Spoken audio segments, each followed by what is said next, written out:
Hello, everyone. You're listening to South Bay Sports Radio. I'm your host, Nick Ingram.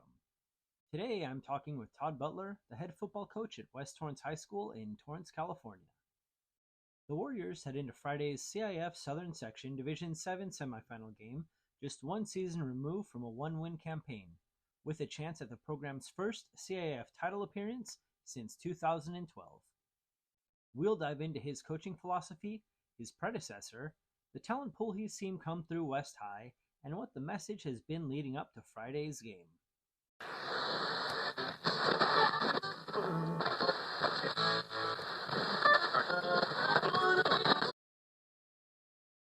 Hello, everyone. I'm here with Todd Butler, the West Torrance High School football coach. Todd, thank you for joining me.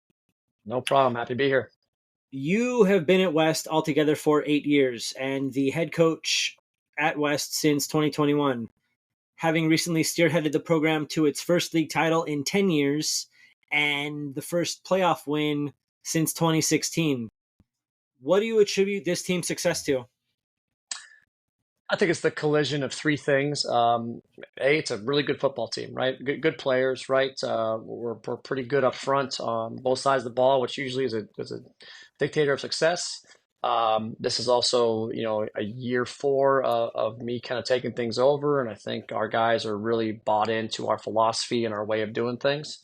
And then we had a great opportunity this year with kind of being sent down to the Ocean League to get some wins and to put ourselves in a position to win a league title in that last game. So I think those three things kind of combined for perfect timing and a chance to make a run this year. Give me some insight as to your coaching philosophy. I know you came over from St. Pius Matthias. You've had stops at West High, Redondo High. But yeah, please, your coaching philosophy. Yeah, just the off the field stuff. We kind of our cornerstones are team, competition, and men of character. So we believe in team first mentality. We believe in competing in the classroom, in the practice field, everywhere we go.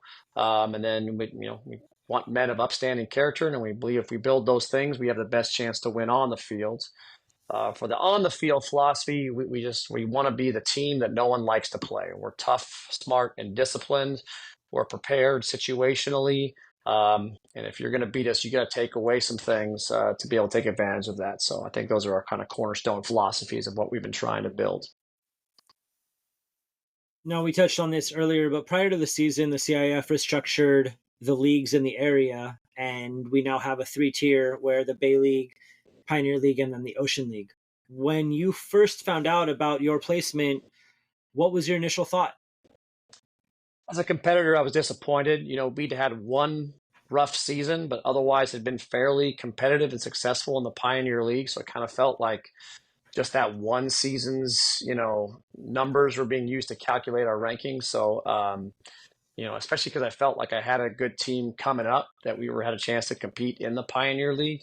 But we also believe we just don't worry about what we can't control. We can't really decide, who's on our league schedule. So we just got ready to play the best way we could.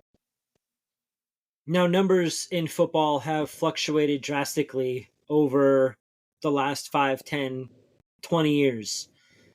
What are your thoughts on how the game has not only progressed, but changed over that timeline?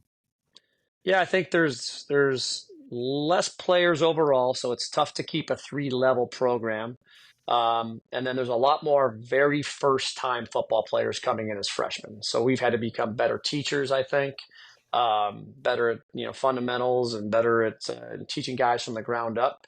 And we've installed a pretty good teaching coaching model here that's given us some success along the way. But I think that's the biggest shift is a lot more teaching of the fundamentals of the game, and you're no longer taking pretty good products that, okay, let's just go out and play. With that being said, coaching can definitely be draining, but rewarding. How are you able to find balance with that? It starts at home with a very supportive spouse and two great kids that, I think they like what I do and they appreciate that coaching brings out the best in me. So there could be an argument I'm an even better father when I'm busier in the football season because I come home with lots of energy and excitement. And in the off season, I'm there a lot more, but there's something feels like it's missing a little bit, but it does support with that. My wife is just amazing and supportive and giving and understands that it's almost like we win together when we win football games. So that's a big part of it for sure. And then the rest of it is just kind of buying into what we teach our kids, just one day at a time, one play at a time. If you look at the whole thing as one, it's big and it's draining, but you just keep swinging the axe and the redwood tree will come down eventually. We talked earlier this season about your team really buying in to practicing. Bring me back to that conversation. What has been a consistent theme that you've seen out of this team this season that shows you that it's been different? Yeah, I think we did a good job of identifying all the key situations in football and really deliberately practicing and putting our players in those positions to see we think this is what we're going to get and this is what we want to do to combat those. And when we call it on Friday, it's been building for it all week. So it's a lot less dependent on what am I feeling like in the moment and kind of sporadic emotional play calling. So I think our guys are a lot more prepared. I think we've always been good at data breakdown around here and analysis, but I think we've really done a good job of teaching our kids what we think they're going to see and getting them ready in that regard. Now back to coaching. Who are some of your mentors, and what are some things that you learned from them that you still utilize? Yeah, Greg Holt, the head coach before me, good friend of mine. He's the one that gave me the assistant coaching opportunity in 2013. And to me, it was more of an internship opportunity. It was a future head coaching opportunity. And I think he understood that that's where I was headed. So he gave me lots of responsibility. I was the JV head coach and the varsity quarterbacks coach. But he allowed me to kind of try some things, organize some things, and bring some of that structure. And then when the time came, I think he worked hard to recommend me and convince Pius that as a first time head coach, I was ready for that opportunity to give me my first shot. And then just the way he competes, the way he prepares, the way he preaches character in his program. He's been probably the most instrumental, person I've worked with at molding my current head coaching philosophies. And then I've read a lot of books. I think the book that's resonated with me the most was Pete Carroll's book, right? At first. So I just think that positive, always believe in what players can do, teach the man, not the football player. I think all that stuff's been really, really good. And then I think, reading Nick Saban's book past couple summers ago, just kind of really just trying to make that practice environment as challenging as it can be. I think I've kind of merged those two schools of thought. Now, this program has graduated individuals that have on to play professional soccer. We've got Steve Sarkisian coaching over at Texas. But who have been some of the most talented players that you've seen in your time?